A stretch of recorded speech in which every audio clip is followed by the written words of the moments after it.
What is reality? There is, of course, a physical world with properties that can be scientifically measured. But humans are not robots. We don't view the world based solely on scientific measurements. We gather data through our senses and then interpret that data. Our experience of reality is filtered through our own perception. For example, someone goes to a disco and hears the beat of the music and their body starts to sway. Nobody sets up an oscilloscope to view the exact waveforms of the music being played. We just feel the music and enjoy being taken on a journey. There are times when we need to be focused and follow reality as closely as possible. For example, when driving a car or when trying to understand a mental problem, we need to be down to earth to accomplish tasks, and that ensures our world keeps going, that we have food on the table and we can physically exist. Monday to Friday are what I view as living in reality, being focused and getting things done that are necessary for living. That leaves the weekend free to explore the imaginative aspects of life. Specifically, I refer to Friday night and Saturday night, because on those nights I enjoy to go out to a disco and lose myself in the music. I would like to share with you an experience I had on one of those weekends out. I will tell this as a story because characters in a story are allowed to be magicians, noble knights, or dark villains. I am aware that my imagination can run wild. So here we go. He ventured out as darkness was falling. A gentle rain made him zip up his raincoat as he marched into the night. He strode down the usual path, down to the seafront and the bright lights. In truth, Weston is not as glamorous as Las Vegas or Miami. In fact, the deserted streets and foreboding skies can easily turn it into a scene from a Stephen King novel. Dark-clad characters wandering about in hoodies contribute to this ambience. He passed the live music bars. The impellation would be a suitable name for those. The agonizing screams that one hears from them give the impression that some kind of pagan sacrifice is going on. Go past those, and then we reach base camp, the disco. First task is to get liquid refreshment after the arduous journey. Large gin and orange, sorted. Now, let's get into the music and let the imagination off the lead for a while. There are various fantasy worlds to be experienced at the disco. One is the happy Disney-type world, the bright colors, the happy cheesy music. I dance around like a happy munchkin, venture onto the dance floor and participate in the jolly tribe. I'm surfing on the music, riding on the sound waves. I want others to share in my technicolor happiness. I try to manifest my happiness. What I mean is that I want to contribute to the shared happiness. My imagination tells me that I can do so. What I mean is that rather than being merely a passive listener of the music, I can become a contributor. Rather like a performer injects life into a song.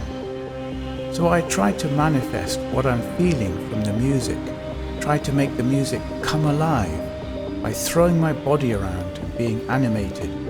It's all so great and wonderful, and yet music has a raw power. It can express love, happiness, also sensuality, erotica, lewd desires, and so forth. And so we enter the dark period of the night out. People have this concept of Dracula living in some remote castle. Yet perhaps Dracula is within each of us. Perhaps Dracula is a basic male desire for sex and intimacy, yet not in a crude and violent way. Perhaps Dracula is an aspect of the male that wants to have a power that is elegant, erotic, and tinged with suspense. I played around with the concept of becoming Dracula. I imagined myself as a dark, mysterious Bela Lugosi character with the twinkling, hypnotic eyes that can put women under a spell. As I explored this concept, it became real to me. I could feel a dark power rising within me, as if I was slowly turning into a demon. Various thoughts came into my mind, although at times it seemed they were more than just thoughts, as if they were suggestions, voices even, telling me things.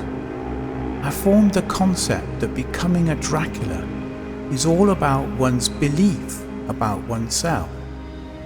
If I regard myself as a drunken fool that everyone laughs at, then that is what I am. However, if I stand with my drink with the absolute confidence that I am the stunning Prince of Darkness, then that is what I am. Strike the pose, but not in a mechanical way.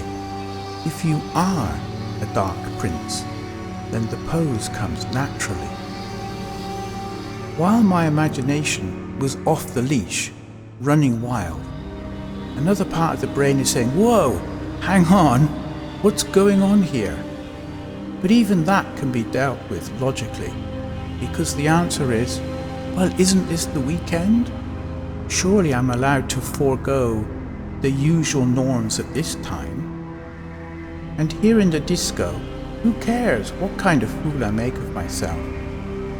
Okay, point taken. You may proceed with becoming Dracula.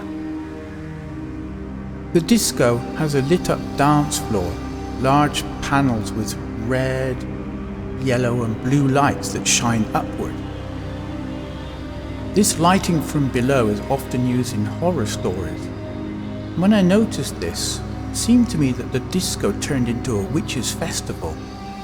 I observed ladies dancing and screaming, their faces lit from below with those eerie lights. It was fascinating. I then thought that I am the master of this festival. My role is to channel the darkness that erupts inside me and send it out onto the dance floor. About this time, I had the inspiration that I should catch the eye of other people. I suppose humans are very sensitive to eye contact. A lot of emotion can be transmitted in a momentary glance. This all tied in with the role play. I shouldn't gaze into my drink or at the wall, but I should actively catch the attention of others. Let's see if I can transmit the dark power with a glance. Note that there's a gradual change from acting a role to becoming the role, and then losing the plot completely and being regarded as a nutter. So I don't want to be branded a complete lunatic. So I tread this fine line, yet there are times when the imagination does take over. I realized that I should not allow the pure darkness to be expressed through the eyes. It might be overwhelming for some. So put on a happy smile, Prince Charming, just out for some drinks, a dance and fun. Yes, be like a playful cat. But even while prancing around like a happy cat, there's this panther within that has glowing green eyes peering out, waiting for an opportunity. In this state, I usually play with other men. I'm not gay, but I find it easier to fool about with other guys than with ladies. Even in this wild state, I worry that getting too steamy with a female might lead to trouble. So I act out random scenarios in my mind, such as stroking my claws down the back of some random guy who's standing in front of me. Then resume the dancing, but now it's full-on debauchery. Well, sex is what keeps the human race going, and let's be honest, we all enjoy sex. Yeah, let that pelvis grind back and forth to the beat. Chug, chug, chug. I suppose by this time, I'm behaving like a very naughty prince down at the disco. Perhaps some are even slightly disturbed at what is going on. Oh well, who cares? A quien le importa? That's what I say. Finally, it's last orders at the bar, so I drink up and prepare for the walk home. Gosh, what a night that was. Looking forward to next weekend already.